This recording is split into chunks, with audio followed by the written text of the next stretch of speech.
8. Eli Weaver and Barbara Rabel. Murders are extremely rare, if not unheard of in Amish communities, which is why people were shocked when a well-liked mother of 5 named Barbara Weaver was murdered at her home in Apple Creek, Ohio in 2009.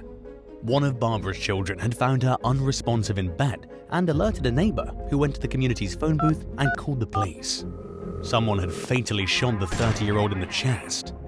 Detectives found cash in several parts of the home, ruling out robbery as a motive. At the time, Barbara's husband Eli was on a fishing trip. Law enforcement tracked him down through one of his non-Amish friends, who had a cell phone, and they brought him in for questioning. Eli insisted that he had no involvement in his wife's murder, but he remained a suspect. Barbara's sister told police that Eli had a history of cheating with women outside the Amish community. He had moved out twice due to his affairs and was shunned from the local church, but had earned forgiveness from the church elders upon his return. As a devout member of her faith, Barbara didn't see divorce as an option, so she chose to forgive her husband. According to her sister, Barbara had become suspicious that Eli was cheating on her again in the months leading up to the murder. Eli swore that his cheating days were over, but in the days following the murder, people saw him spending a lot of time with a married Mennonite woman named Barbara Rabel. Mennonites live a strict old-fashioned lifestyle, but are allowed to have modern conveniences like cars, phones, and electricity. Rabel often worked as a hired driver for the Amish, so her presence in the community was normal. But her interactions with Eli seemed to suggest that their relationship was deeper than business. During questioning, Rabel admitted to having an affair with Eli, but insisted it had ended months earlier. Another mistress, Dandy Heasley, said she met Eli on a dating website, leading to investigators to discover that he had a secret cell phone. In his dating profile, he described himself as an Amish stud and posted shirtless photos of himself. And apparently, his profile appealed to a lot of women, many of whom came forward to report that Eli had frequently talked about being miserable in his marriage and wanting to have his wife killed.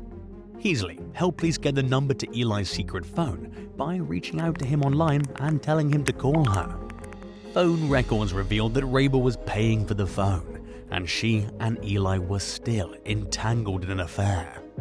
Eli had convinced his mistress that their relationship could only continue if Barbara died, and they talked at length about the best ways to kill her. In the end, they were each charged with murder. Eli took a plea deal and admitted to complicity to commit murder in exchange for a 15-year prison sentence. He'll be eligible for parole in 2024 at the age of 44. Rabel turned down a plea deal and went to trial despite having admitted to the crime during questioning and was found guilty of aggravated murder. She was sentenced to life in prison and will become eligible for parole in 2032. 7. Hayley Littlefield and Logan Runyan. When 46-year-old Francis Kelly from Indiana failed to pick up his daughter on his birthday in January 2021, the girl's mother, Courtney, became concerned. She called the police, who knocked on Kelly's door and left after receiving no response.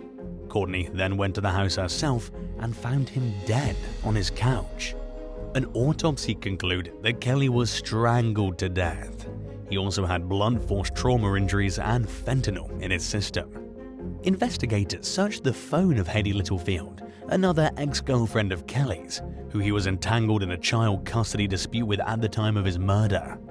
They were to go to court just days after he was killed to sort out a complaint Kelly had made about Littlefield refusing to let him pick their child up and insisting on staying at his house during visits.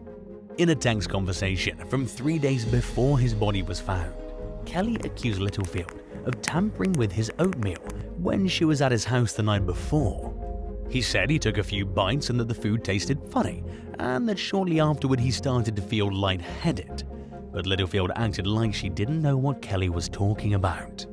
Just days into the investigation, Littlefield's ex-husband revealed that her 22-year-old daughter, Logan Runyan, had told him that her mum had paid her boyfriend, Robert Walker, $2,500 to hire a hitman to kill Kelly.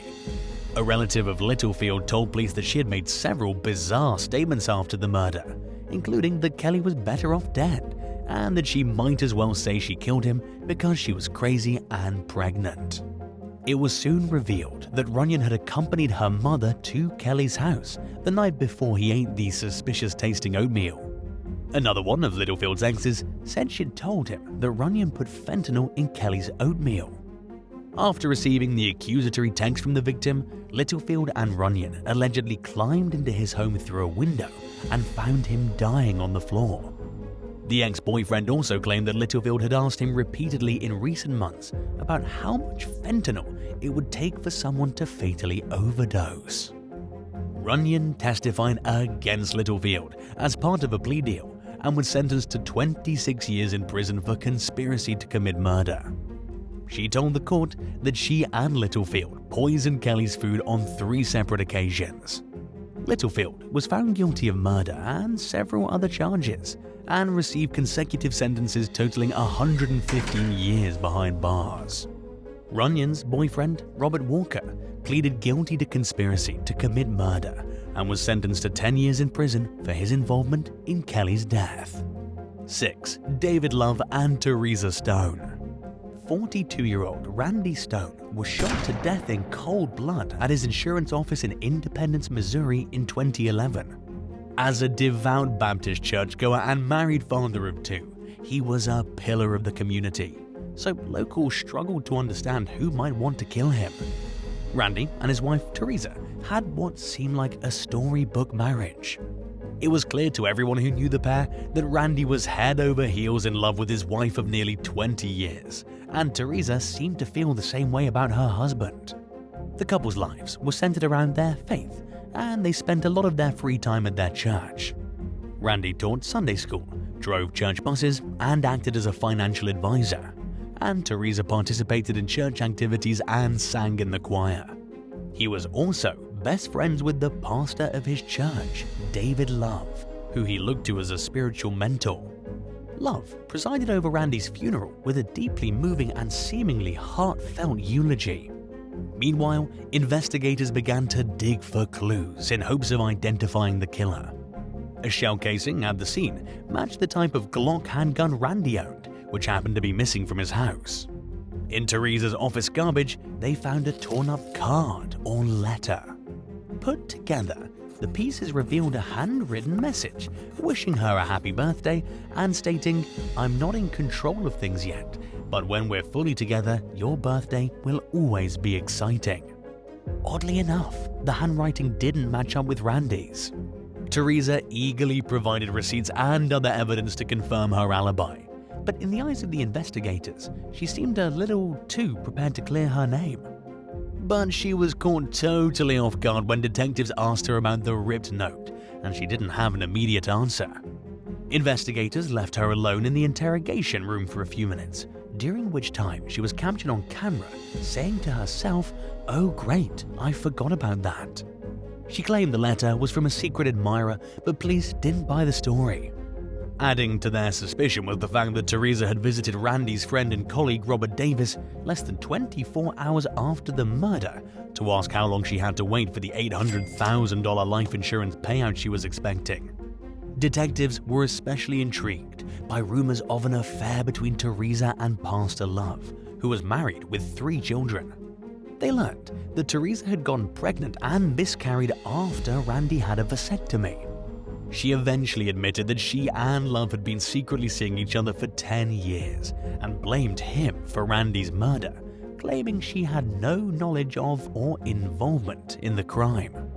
David Love pleaded guilty to second-degree murder in exchange for a life sentence, with the possibility of parole starting in 2036. His wife has since divorced him and remarried.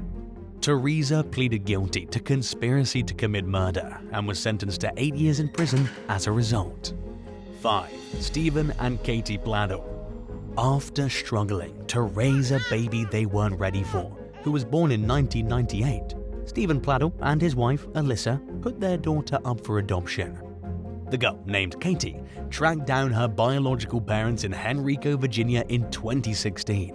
They reunited, and she eventually moved in with them and her siblings. But something seemed off to Alyssa about the relationship between her husband and Katie. The couple was having marital problems, and Stephen often slept on the floor of Katie's bedroom. Shortly thereafter, Stephen and Alyssa ended things and moved into separate residences. One day, Stephen handed Alyssa the diary of one of their children and said that the kid had been misbehaving. But when Alyssa read the journal, she found an entry stating that Katie was pregnant and that Steve was the father. He'd even encouraged his other kids to call Katie their stepmom. When Alyssa confronted Stephen, he allegedly admitted that he'd gotten Katie pregnant and said they wanted to marry each other. Authorities in Virginia soon caught wind of the incestuous relationship and launched an investigation. When they caught up with Stephen and Katie in 2017, the couple had a baby with them. One of Katie's Instagram posts revealed that she and Stephen had gotten married in a simple wedding. However, they'd lied and said they were unrelated. The two were charged with incest, adultery, and contributing to delinquency, and were extradited to Virginia. Shortly after the arrest, Alyssa told the press that she blamed Stephen for the unnatural affair. She even accused him of brainwashing and seducing their oldest daughter, and said that she believes Stephen gave her the diary because he was too much of a coward to tell her about the relationship and pregnancy directly. Stephen and Katie bonded out of jail, but were banned from going near each other by the judge overseeing the case. Custody of the child was awarded to Stephen's mother, and Katie moved back in with her adoptive family in New York State. Unable to cope with the changes brought on by the arrests, Stephen tracked Katie down and shot her dead in a blind rage. He also lost his own life as a consequence of his unchecked emotions, bringing a tragic end to a twisted love story that never should have happened in the first place. 4. Pamela Smart and William Billy Flynn. After graduating from Florida State University in 1989, 22-year-old Pamela Smart took a job as a media coordinator at a high school in New Hampshire. She'd married her husband, an insurance agent named Gregory, just months earlier. However, there were already problems in the relationship. Gregory had supposedly confessed to Pamela that he had a one-night stand, leaving her self-esteem shattered. Ironically, she was running a program at the school where she worked called Project Self-Esteem, which is where she met a student volunteer named William Billy Flynn. Pamela and the younger student then began a steamy affair that ultimately led to tragedy. One afternoon in 1990, Pam came home to find her husband dead on the floor in a pool of blood. He'd been shot in what initially appeared to be a home invasion gone wrong. During the investigation, the father of one of Billy's friends, Vance J.R. Latimer Jr., turned a .38 caliber pistol into the police, saying that he suspected it might be the murder weapon. Latimer, Billy, and another suspect, Patrick Pete Randall, eventually admitted to their roles in the murder. Billy claimed that Pamela threatened to end their affair unless he killed Gregory. He admitted to shooting the victim in the head, while Randall held Gregory at knife point. Latimer drove the getaway car, and a fourth suspect, Raymond Fowler, was also said to be in the vehicle at the time. They all pointed at Pamela as the mastermind of the crime. Pamela's friend, Cecilia Pierce, wore a wire and captured recordings of her making incriminating statements and seemingly encouraging Pierce to lie to investigators. 3 months after Gregory was killed, Pamela was charged with first-degree murder for organizing the hit, even though she didn't pull the trigger and wasn't there when it happened. She claimed that she had tried to end her affair with Billy numerous times, but that he threatened to hurt himself if she broke up with him. Pamela also claimed that she didn't know about the plot to kill Gregory. The prosecution, on the other hand, depicted Pamela as a manipulative older woman who used her feminine wiles to persuade her teen boyfriend to murder her husband. Billy, Latimer, Randall, and Fowler cooperated against Pamela in exchange for lighter punishments. Billy and Randall pleaded guilty to second-degree murder and were paroled in 2015, just days after the 25th anniversary of the crime. Latimer was convicted of being an accomplice to second-degree murder, and Fowler was found guilty of conspiracy and attempted burglary. In 2005, they were both paroled. Pamela was convicted of first-degree murder and is currently serving a mandatory life sentence without parole. She continues to maintain her innocence and was denied parole for failing to take responsibility for her actions. Her request for a commutation hearing was denied, and the Supreme Court upheld the decision. She's since exhausted all her options for a legal appeal. 3. Robert and Michael Beaver. During the late night hours of July 22, 2015, 911 dispatchers in Broken Arrow, Oklahoma received a call from a young person who said that his brother was attacking their family. Officers arrived at the residence to find the front porch saturated in blood. Inside, they discovered a teenage girl clinging to life with multiple stab wounds and the survivor who had been left unharmed. The 911 caller and 2 of his siblings had been stabbed to death along with their parents, 52-year-old David Beaver and his 44-year-old wife, April. One of the survivors identified their brothers, Robert and Michael Beaver, as the killers. Shortly thereafter, police apprehended the 2 suspects in the woods behind their house. An investigation revealed that the brothers had planned the massacre well in advance and in great detail.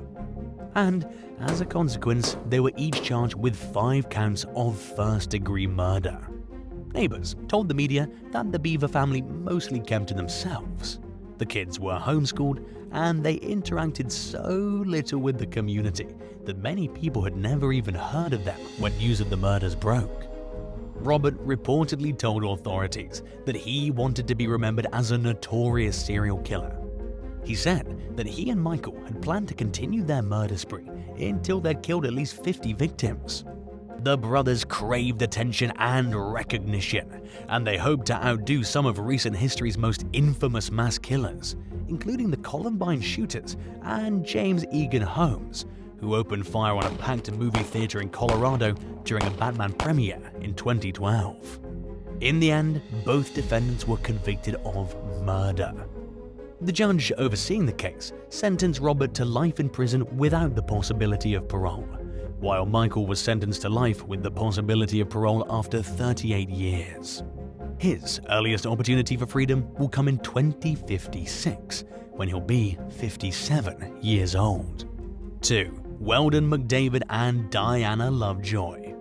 47-year-old computer programmer Greg Mulvihill was an ordinary family man who was known for being mild-mannered and calm. He was an unlikely candidate for trouble, but he managed to find it one night in 2016 when he was shot in the chest on a remote trail in Carlsbad, California. At the time of the shooting, Mulvihill was with his friend Jason Kovac, who was shot in the armpit and dialed 911. Miraculously, they both survived the ordeal. Kovac told prosecutors that Mulvihill had received a mysterious phone call earlier that night from someone claiming to be a private investigator. The caller said that they had important information about Mulvihill's soon-to-be ex-wife Diana Lovejoy. When the men arrived at the designated meeting spot, they saw a man laying on his stomach in camouflage. When they realized he had a gun, they tried to run as he fired multiple shots in their direction. At first, Mulvihill and Lovejoy's relationship had seemed picture perfect. They met on a dating website in 2005 and clicked over their love for the outdoors. 2 years later, they were married. The couple bought a home, and in 2012, Lovejoy gave birth to a son. Things took a disappointing turn in 2014 when Mulvihill lost his job, leaving Lovejoy with the responsibility of being the household's sole breadwinner. Around that same time, Lovejoy began to suffer from chronic fatigue. She suspected that she had a chronic pain condition called fibromyalgia, and that her and Mulvihill's son suffered from kidney problems. To others, it seemed like she was being irrational, especially since she refused to have the boy looked at by a specialist. Lovejoy also accused Mulvihill of abusing her, which many people found hard to believe given his non-confrontational demeanor. The couple's problems strained their relationship past the point of saving, and eventually they separated. Their court battle became contentious as they struggled to reach an agreeable divorce settlement and to peacefully co-parent their son. They were in the finalizing stage of their divorce when Mulvihill was shot and had recently been granted 50-50 custody. The shooter was long gone by the time police arrived at the scene, and there were no shell casings left behind. However, officers found a towel soiled with fresh human feces, so they took it into evidence and sent it in for DNA testing. During the investigation, detectives learned that Lovejoy had been having an affair with her married shooting instructor, Weldon McDavid. She had started taking lessons from the former Marine sniper around the same time she began claiming that Mulvihill had brutally assaulted her, which law enforcement never found any evidence of. McDavid apparently believed the allegations though, and was furious about the recent custody ruling. The feces that had been tested turned out to be a DNA match for McDavid, leading authorities to suspect that he and Lovejoy had co-conspired to murder Mulvihill. They also found evidence that Lovejoy had paid McDavid $2,000 to carry out the hit. Lovejoy maintained her innocence throughout her trial.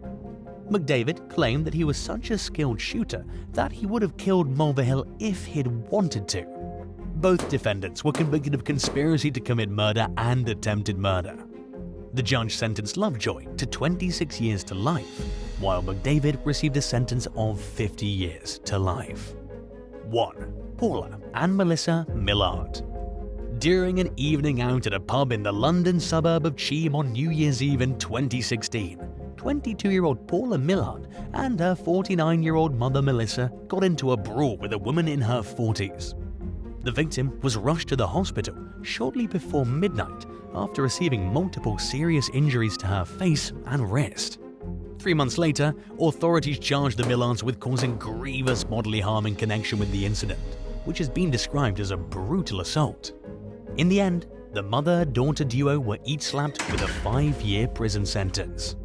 Would you rather find out that your ex had conspired with one of your relatives to burglarize your house, or have your most valuable and treasured belongings stolen by a pair of youthful offenders who are likely to get away with a slap on the wrist due to their age? Let us know in the comments below. If you enjoyed today's video, be sure to subscribe to the channel. Thanks so much for watching, and we'll see ya in the next one. Bye.